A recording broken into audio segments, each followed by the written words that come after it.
You're listening to the Digital Deep Dive, where we tackle the newest trends, strategies, and pain points shaping growth across the digital landscape.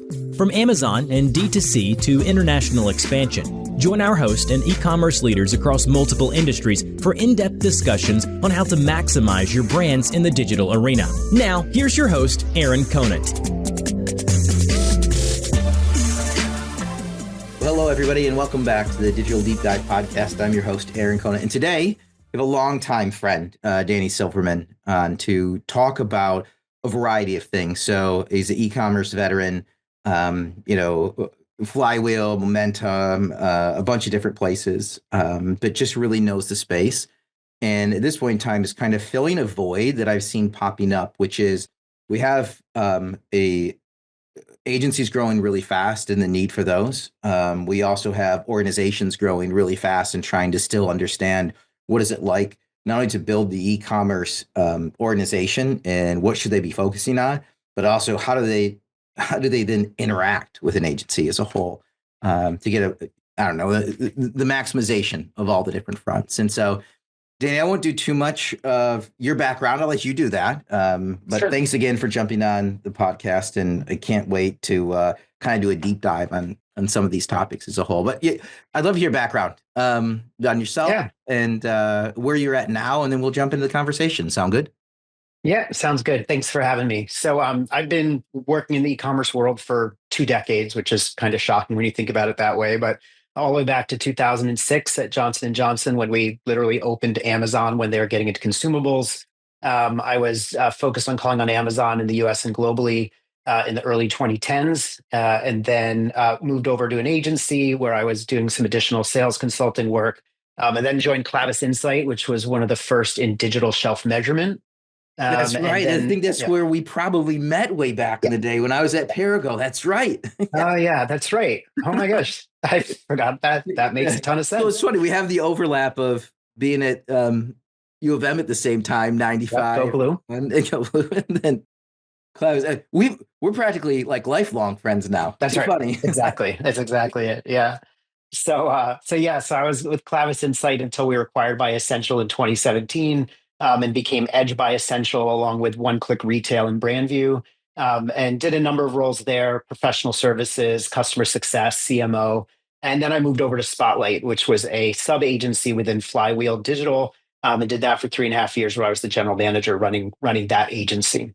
And I've then since then been doing some consulting, and I spent some time at Momentum Commerce as well. But right now, what I'm focused on is filling voids and gaps where brands and solution providers may be under-resourced, but have some high priority work that needs to get done, whether it's brands who are struggling with growth on Amazon and not sure why and need someone to really go deep and unlock what their barriers are, solution providers struggling with go-to-market strategy and product fit, or just in general execs who are, like I said, under-resourced in these times where we've got layoffs, we've got flattening organizations, we've got hiring freezes. But there's still a lot of work to be done. And so I've been working with some executives on where my depth of experience comes into play and can be helpful to help them advance their own critical objectives. Yeah, awesome. So we're going to do a deep dive on this because it is a spot where, a lot of the executives I'm talking to right now, they just want to know number one, where they're at, and then what do they need to do next, right? It's almost like that baselining.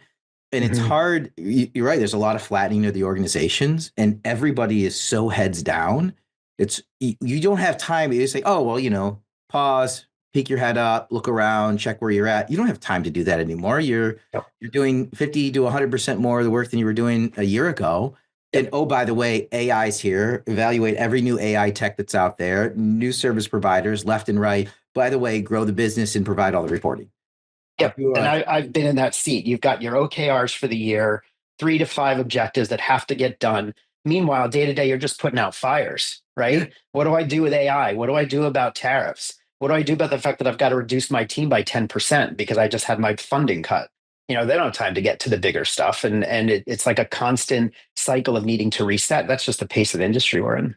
So if anybody, they hire you, they bring you in, right? Like, what does that look like? What are the top like 3 things? Are there top 3 things or the top 150 things? Like, how do you divide it I'm thinking for the listeners, right? Like where they can go back and, divide this into, they either, I mean, number one, hire Danny to come in. And if they can't, if they have to be their own Danny, like Mhm. how can they mimic what you do, I guess is what I'm asking. Yeah. So whether it's a brand or solution provider, technology, whatever it is, my process and is not that novel. It starts with interviews. It starts with really understanding from multiple points of view what's going on and where the challenges are. There's often the executive point of view that varies quite differently from the rank and file who are in it day to day and really understand what the problem is. So, and a lot of times you really do need an outside person who can come in objectively without a narrative that's already in their head that the organization's been pushing for better or for worse, who can hear with fresh eyes, fresh ears, fresh perspective, and understand where the challenges are. On the brand side, I've worked with a number of brands where, hey, we were growing and all of a sudden sales just plateaued and we have no idea why. And we have a lot of smart people working for us, but we really don't know what happened. And so, doing those interviews combined with deep diving into the data and the sales history can help really unlock and uncover where some of those issues are. On the brand side, I tend to find that it's either your overall go to market strategy because your competitive market has shifted and it's time to take a fresh look at your pricing, your distribution, and your assortment strategy. It might be a marketing problem where your content's dated or your advertising strategy is out of date and maybe you need a new ad partner. Or sometimes it's as fundamental as the org design. I worked with one brand who could not get out of their own way. I call them the three-headed dragon because e-commerce was a decision of committee and they didn't have a single owner who could make decisions and it completely just immobilized them. They couldn't get anything to move forward. And one of the first things we did was we restructured the whole organization, created a single head of e-commerce just to make decisions flow more easily. So usually it's one of those three things on the brand side. On the solution provider side, it's usually somewhere between go-to-market fit and product market messaging. So hopefully there's product market fit, and they just have to hone the messaging to get to the market. Sometimes there's the hard delivered news, which is you think you have product market fit, but actually you've got some work to do before your problem solves a need in the market that's big enough for your revenue goals. Yeah, let's jump into the brand side a little bit because I want to start in reverse here around the org structure piece because I do agree with you that everything is moving so fast. If you're waiting for three people to come up to speed and get together and make a decision, you've that decision has already been made for you. Mhm. Is the Yep. reality, which is you're not implementing it and you're falling further behind. Yep. And Exactly. we don't, organizations don't have time for that right now. So is there a breakdown? Like if I'm a mid-size, I mean, obviously if we can get into enterprise, maybe we carve out enterprise and we think this enterprise is going to be hard to solve for, right? You've got, Mhm. executive team, board of directors, publicly traded company. They have, I came from Perico, right? Like massive Mhm. company. So if you're a smaller mid-sized company, how should they look at org structure as a whole? And the next question that pops up is, does it fall underneath I should say the first question, sales, or does it fall underneath marketing? Yeah. Yeah, boy, I have a lot of different ways I could go with that. Um, One of the number one things that's most important, regardless of the size of the organization, is that the decision maker also controls the budget. And I know that sounds super basic, but in so many cases, you have someone who's their so-called VP or head of e-commerce, but they don't actually control the budget. It's controlled at a higher level, and that's a major barrier that gets in the way. The other thing that gets in the way is if you don't have executive sponsorship, if at the C level they're not bought in, particularly in enterprise organizations, that's also paralyzing. You're going to have a team that's just chasing numbers from month to month, quarter to quarter, and then gets their funding cut or can't get this assortment, can't get the inventory that they need because they've been deprioritized for Walmart, something like that. Marketing versus sales is the eternal debate. I've lived through both. And at J&J, we were highly experimental in this in the early days of e-commerce. And we moved back and forth a few times. Ultimately, I always say if I have to make a choice, I want to be in the sales organization because the sales organization controls product supply and funding. And if you don't have those two things, you don't have anything. So if you move e-commerce under marketing, sales is like, I don't have to worry about getting them product. They're not a priority to me. So if you have to make a choice, it's there. If you're a mid-sized company, all of that is together. Your branding people, your marketing people, your e-commerce people are all the same. And so you're not making those trade-offs. You don't have to worry about that fighting. Your assets are created from the start the way that you need them. Your funding is allocated appropriately. You have what you need for advertising, top of funnel through the bottom of funnel. Have you seen then, like from a large corporation standpoint of, you know, breaking out individual groups, like maybe by brand? I mean, I haven't, but it seems only in the case where they acquire a brand, right? And they let Yeah. that brand operate independently until they miss a quarter or two, and then they jump into operate. Kind of the same way Yeah. like PE works, right? PE is never going to be an operator till you miss a quarter, and then PE comes in Yep. as full on operators. Exactly.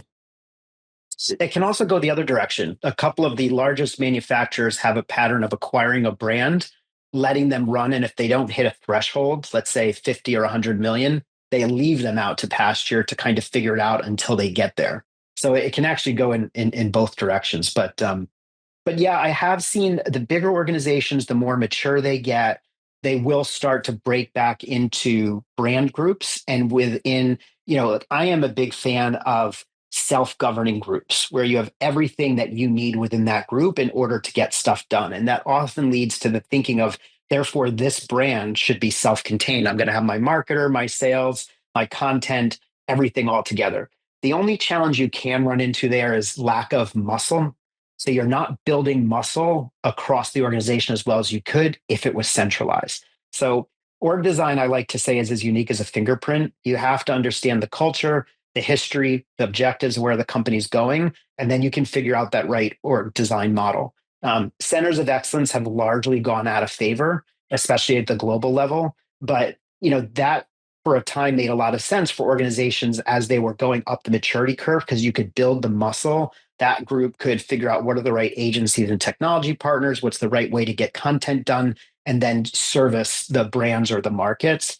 Going back to my first comment about budget, though, if they didn't have the budget, they had no teeth. So finding that right balance depends on like those things I was just saying is the culture, the history, and the priorities, and then you can figure out what the right org structure is. Yeah, love it. And I agree on the sponsorship standpoint. I mean, when I was at Perigo, it was a little bit disruptive. I think, this is looking back 8 or 9 years ago, disruptive to the overall sales org. And I got put into IT.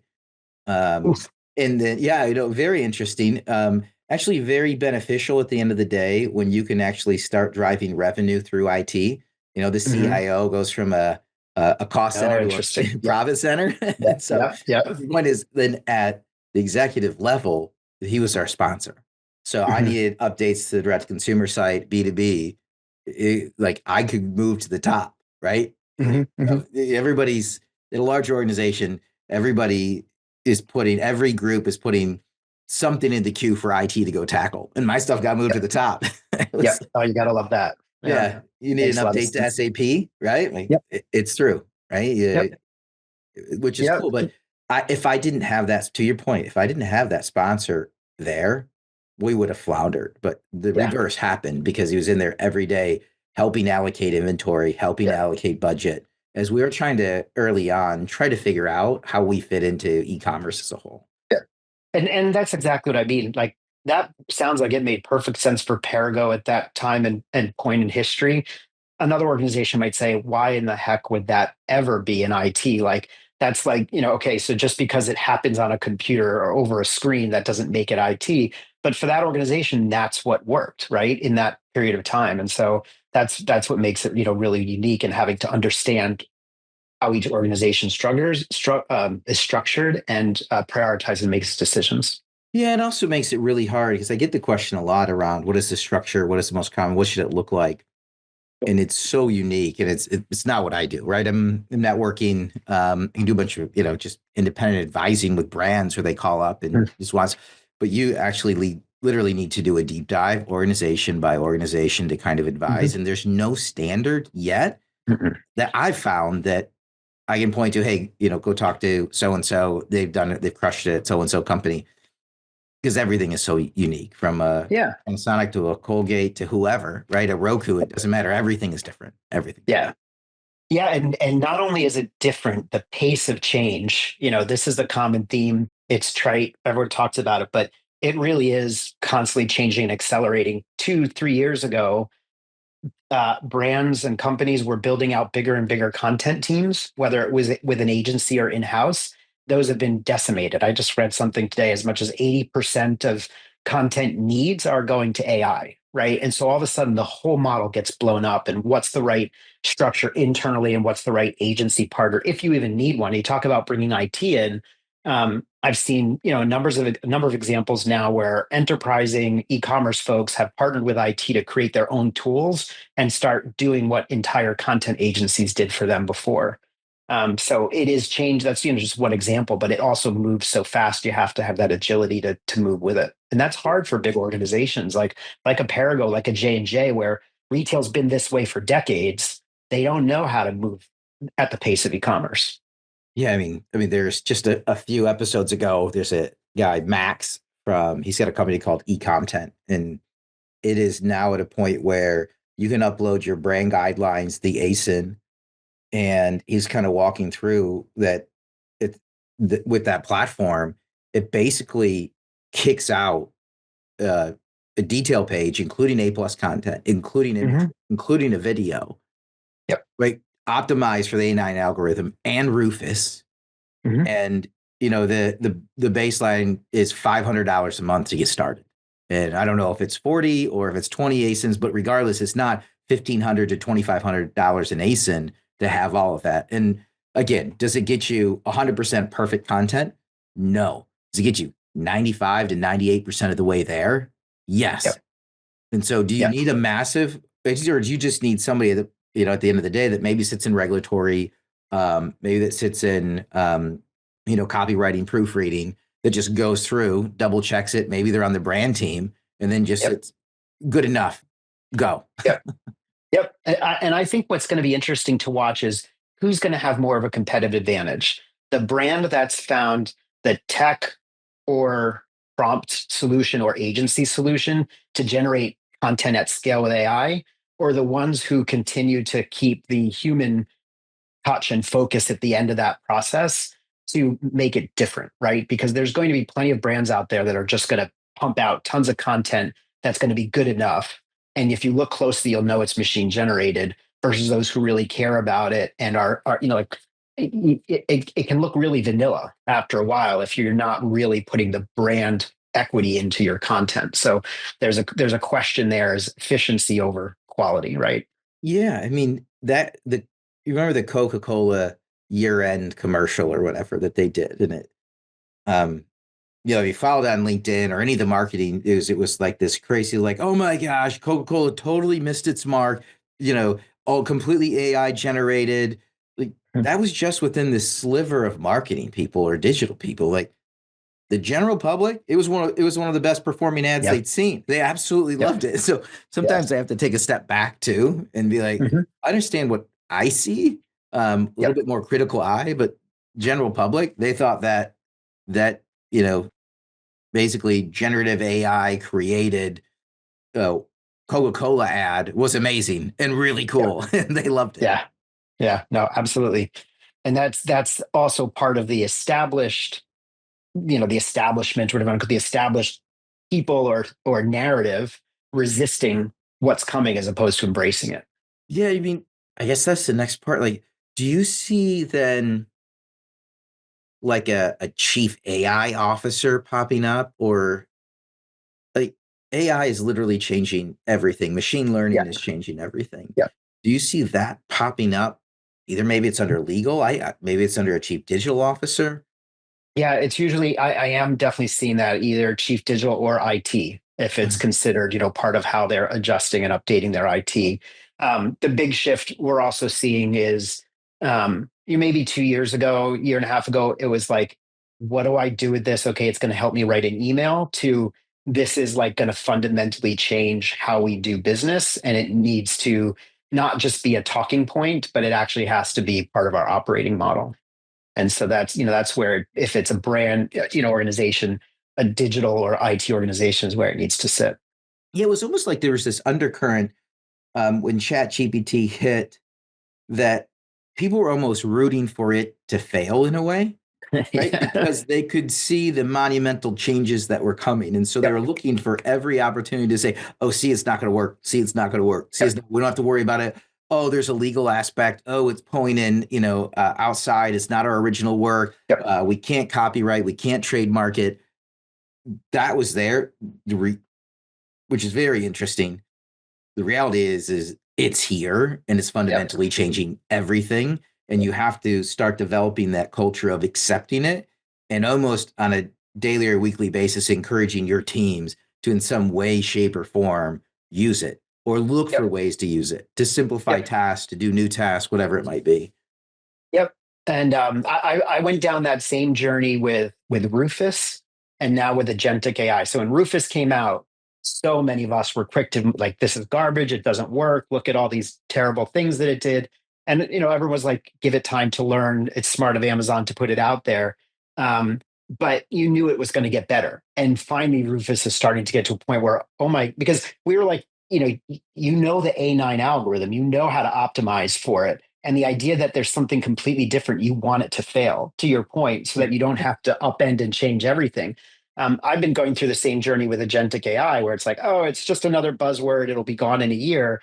But seeing more and more, especially coming out of Shop Talk, a lot of people saying, this feels different this time, and really diving in deep to say, like, what are the implications? What's threatened by it, and what are the opportunities, and what are the use cases for it? And I'm starting to really understand like this. Everybody is starting to really understand and have their eyes open that this is not just another buzz. This is like AI and Chat GPT was interesting to like do things with information it's sourced before. This is about the AI doing something for me that otherwise won't get done, and it's a The very different mindset. the podcast that came out the week of Shop Talk was with Charlie Cole at XGen AI. Mhm. In that, my conversation with him around how AI and how we interact with it is fundamentally changing, even from the search on-site search standpoint. Yep. That how and so in that other caption, it's like completely conversational. Like I'm I'm moving away from Google onto Chat GPT, onto Perplexity, because I like to have a conversation. So how you search is fundamentally changing. How I search on traditional Amazon changing versus how I search on Rufus. And it was the same Yep. thing is you can actually now, like on direct consumer sites, you can just type in a phrase. Give me in the example he used was like, hey, give me um, I'm looking for a dress that looks like a unicorn for my daughter. And it will go Yep. in and it's not based on tagging search anymore. It's Right. literally based on the images and the content that's in there, and the AI is reading it and returning something that matches it rather than just tagging. Yep. And Yeah. which is Yeah. Yeah. It's wild. it's wild. Yeah. Yeah. I listened to the podcast. It was awesome. And I was blown away as well. There was another example I think he gave, or maybe I was just kind of like, I need a pair of jeans for a party this weekend, or like a pair of pants that matches this shirt. Like to think about searching a direct consumer site like that and move, and it's not just keywords, it's a paradigm shift. I need to bring back John Giorso. Now he was the founder over at Orc Pacific. They sold their Oh media. yeah. He's moved on, but this is probably an episode a couple of years ago, maybe a year and a half ago, where he was talking about voice commerce, and we could see it coming. But the problem with voice commerce, up until I had this conversation with Charlie, was I don't want to interact with I need shirt, black, pants, shoes, wedding. And I don't want to Mhm. search like that. Right. I want to, I want to say, hey, I'm going to a wedding with my wife in Miami. She's wearing a red dress. I wear black or white, and what should it look like? And it give me a list of results. That's what I Yep. want. And Yes, exactly. but the last thing I want to do is either type that out on my phone, right? Or Mhm. type it out on the computer. I don't want that. I just want Right. it the way I interact now with ChatGPT. Like, hey, Yeah. we want to plan a road trip for the weekend with me and the 4 kids and the wife. What does it look like? Yeah. Give me Yeah. some My options. my I my just want to sister talk to just it. planned exactly. My sister just planned her entire trip to Portugal using ChatGPT, put together their entire itinerary for them and their family. And the problem, part of the adoption barrier here is the voice to date has been terrible. Like the Alexa experience, the Siri experience, they haven't been great. Like I can't ask Alexa some of the basic questions I can ask Google that I can type into Google. And Siri's like, okay, but it's very much about like what's on your phone, or you can't ask basic information or history or things like that. So there's also going to be this barrier of, oh, now the two have come together. The voice tech was there. Now the contextual voice is there. And let's bring those together. Now it's like going to unlock a lot for us. Yeah, the trouble before was when you're asking, it's going to look for tagged items and it can't find them. I mean, or in my household with the kids, I've got Alexa, but it's got the kid filter on. And every question, how far is it from here to the sun? You know, I can't answer that with the kid filter on. Like everything I ask it, you know, like, what's the weather like today? And there's a 30-second lead into the weather. I'm like, I just want to know what's the temperature. Is it going to rain later today? Exactly. But now with the Rufus and with these other platforms, it's going in and it's able to extract not by tagging, but what's actually there in the PIM, the DAM, wherever it's at. Well, not just that too, but it's then going to also take your historical context, what you've shopped for, what you've bought, and maybe outside the Amazon ecosystem. And Rufus is one thing, but some of the other stuff outside will also take into everything else in your life, which might be a little bit scary. But if you bring in that context, what brands you prefer, what price points, how often you shop, where you shop, all these different things well beyond just the keyword. Perfect example. I planned using ChatGPT a road trip, a 2-week road trip last year with the family out east to Niagara Falls, Boston, down to the New York City to Jersey Shore and back home. Then subsequently, I was just putting in into ChatGPT to see what it would give me as potential Christmas gifts for the kids. Right. So I can type in, 18-year-old boy loves music, going off to college. Well, I put all that in to see what it would give me. Well, I'm planning a 25th wedding anniversary trip with my wife, right? I'm using ChatGPT again. It starts asking me, do we need to be concerned about the kids? Wow. I'm like, awesome. That is awesome. But no, but it could have been a yes. I was to your point, it's going in and looking at everything else I've done in there, right? Yep. It's so funny. The other thing was like, if it asked me like, hey, do I want to write a LinkedIn post for this or something like that, it'd be funny. And the funny thing too is for you and me is we like think it's awesome. Another reaction might be that's creepy. Yeah. But I just think it's really cool to see technology like this actually having some applicability. And it's like, maybe it is worth sharing all my information because it's going to add so much value to our lives. On the creepiness, it was hitting me the other day. If this is what we have access to, right? What does the government have access to? Do you know what I mean? Like, it's already way creepier than we know. And I'm just, I'll be creeped out by that. I just don't want to think about anything else, right? Like, what's the level of AI machine learning we can access on a daily basis? What's that show that was just out with Robert De Niro? And he's the former president. I can't remember the name of the show, but yeah, it's basically like the undertone. I want to give away the plot of the show, but there's like almost like a mega Google that has information to basically the first episode, every single device goes offline for a minute in the world, regardless of what platform, Apple, Android, whatever, desktop. And the idea is like, who has the technology to be able to hit every single operating platform in the world for 60 seconds? It's not that foreign of an idea. Like I can conceive how that, you know what I'm saying? Like we can imagine that. Yeah. It's scary. Yeah.